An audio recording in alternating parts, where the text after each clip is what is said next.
Et si jamais ça aboutissait votre projet, c'est-à-dire votre but ultime, un État kabyle, au moins une autonomie, est-ce qu'il y a des États qui vous inspirent, des modèles économiques, politiques sur lesquels actuellement déjà vous vous inspirez et vous travaillez pour le futur éventuellement? Écoutez, moi mon rêve c'est que le peuple kabyle et la nation kabyle, la Kabylie, accèdent à un statut majeur.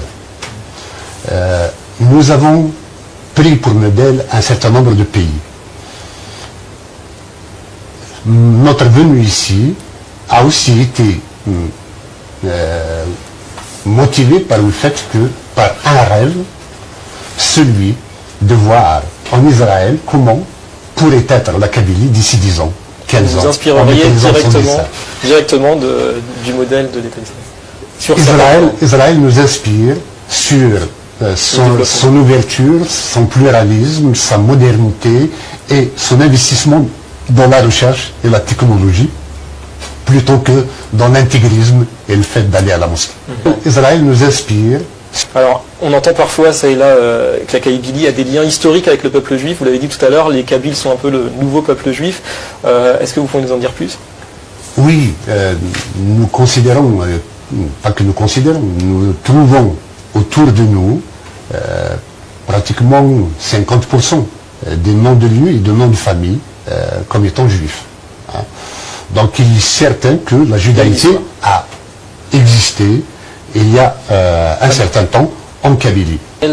On a un nouveau président en France. Est-ce que vous pensez que ça peut aussi peut-être vous donner davantage de tribunes publiques, de moyens de communication, même un appui politique peut-être? Nous avons espoir que le nouveau président et le nouveau gouvernement soient sensibles au fait que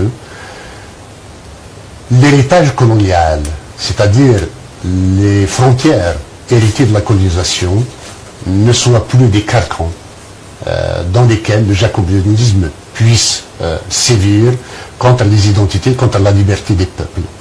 Nous avons espoir que la liberté, la démocratie des peuples soient reconnues par le nouveau gouvernement et accompagnent la marche de ces peuples vers leur liberté.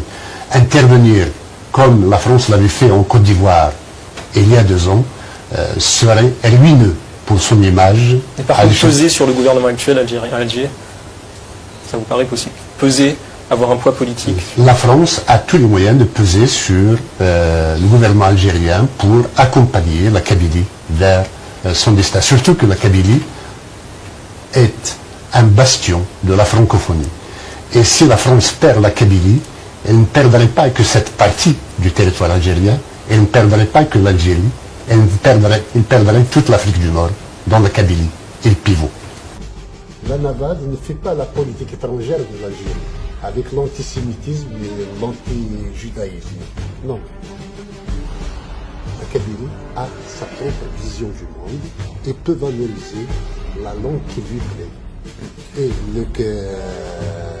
si Israël nous accueille avec ce passeport, sa langue sera officielle dans le passeport kabyle.